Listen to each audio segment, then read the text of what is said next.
নমস্কার বন্ধুরা, জ্যোৎস্নার ইতিকথায় আরেকটি নতুন পর্বে তোমাদের সকলকে স্বাগত জানাই।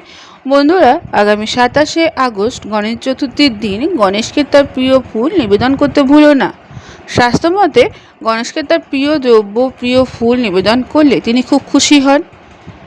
এবং আজকের পর্বে তোমরা তাই জানতে পারবে গণেশ চতুর্থীতে গণেশ পুজোয় তার প্রিয় কোন 6টি ফুল নিবেদন করলে মনস্কামনা পূর্ণ হয়, এবং তার পাশাপাশি তোমরা জানতে পারবে যে তার প্রিয় ভোগ কী এবং প্রিয় দ্রব্য কী, যেগুলো নিবেদন করলে তিনি সন্তুষ্ট হবে। তাই বন্ধুরা, আজকের পর্বটি তোমরা মন দিয়ে দেখো, ভালো লাগলে অবশ্যই শেয়ার করে দেবে, লাইক করে দেবে, আর পাশের বেল আইকনটিকে অবশ্যই প্রেস করে রাখবে যাতে পরবর্তী ভিডিও নোটিফিকেশন সবার আগে তোমাদের কাছে পৌঁছে যায়। বন্ধুরা, গণেশ চতুর্থী থেকে 10 দিন পর্যন্ত গণপতির আরাধনা করা হয়। 27শে আগস্ট গণেশ চতুর্থী, এই তিথিতে গণপতির পুজো করা হয়।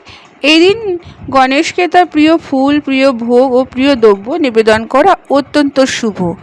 এই গণেশ চতুর্থীতে গণেশকে তার প্রিয় জিনিস বা প্রিয় ফুল নিবেদন করলে গণপতি খুব সন্তুষ্ট হন। তাই বন্ধুরা, এখন আমরা জেনে নেব যে গণপতিকে কোন কোন ফুল নিবেদন করবে।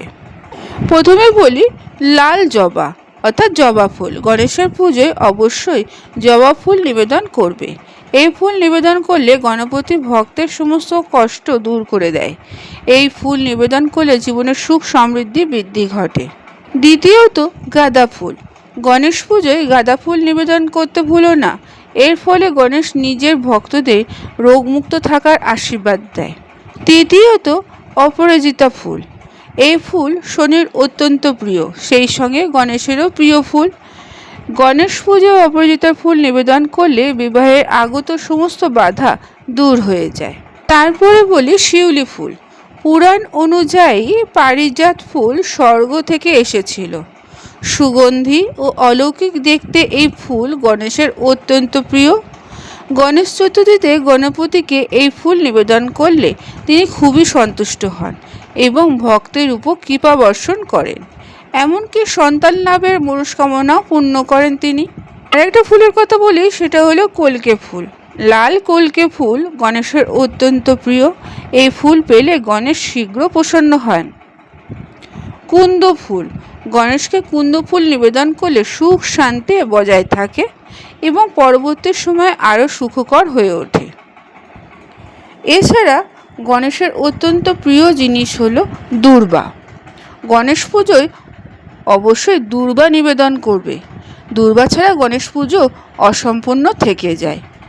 বন্ধুরা, গণেশ চতুর্থীর এই কটা দিন তার প্রিয় ফুল যেমন নিবেদন করবে, তেমনি এটাও খেয়াল রাখবে যে তার কোন ফুলটি প্রিয় নয়।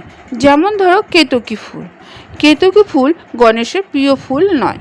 যেহেতু শিব পুজোয় এই ফুল ব্যবহার বর্জিত, তাই শিবের ফুল পছন্দ নয়, এই কারণে গণেশকে এই ফুল নিবেদন করতে নেই। বন্ধুরা, গণেশ পুজোয় যেমন তার প্রিয় ফুল নিবেদন করবে এবং তার প্রিয় দ্রব্য নিবেদন করবে, তার পাশাপাশি এটাও খেয়াল রাখবে যে গণেশ পুজোয় যেন লাল রঙের সিঁদুর ব্যবহার করা হয়, কারণ লাল রং গণেশের প্রিয়। এটি সৌভাগ্যের উৎসাহ, সাহস ও জীবনের প্রতীক। তাই গণেশ পুরাণ অনুযায়ী বাল্যকালে সিঁদুর নামক এক অসুরের সংহার করেছিলেন গণপতি। এই যুদ্ধের পর সেই অসুরের রক্ত নিজের শরীরে লাগিয়েছিলেন তিনি। সেই কারণে গণেশ পুজোয় লাল রঙের বিশেষ মাহাত্ম্য রয়েছে। তাই গণেশের লাল সিঁদুর, লাল রং বিশেষ প্রিয়। এছাড়া মোদক ও লাড্ডু এবং সিন্নি তাকে ভোগ হিসাবে নিবেদন করতে হয়, কারণ এগুলো তার খুব প্রিয়।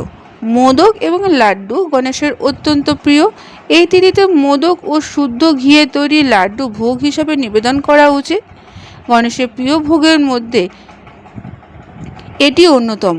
এটি নিবেদন করলে গণপতি প্রসন্ন হন। এছাড়া গণেশ চতুর্থীতে আটা ভেজে তাতে চিনি মিশিয়ে সিন্নি তৈরি করে ভোগ হিসাবে নিবেদন করা উচিত। আবার নারকেলের ভোগও নিবেদন করলে গণপতি অত্যন্ত প্রসন্ন হন। তাই বন্ধুরা, খেয়াল রাখবে যে গণপতি পুজোয় অর্থাৎ গণেশ চতুর্থীর এই 10টা দিন যেন এই ভোগগুলো অবশ্যই নিবেদন করা যায়। তাহলে গণপতি সন্তুষ্ট হবে এবং তার আশীর্বাদের হাত সর্বদা তোমাদের উপর থাকবে। বন্ধুরা, আজকের পর্বটি এখানেই শেষ করলাম। এতক্ষণ আমার ভিডিওটি দেখার জন্য ও শোনার জন্য তোমাদের অসংখ্য ধন্যবাদ।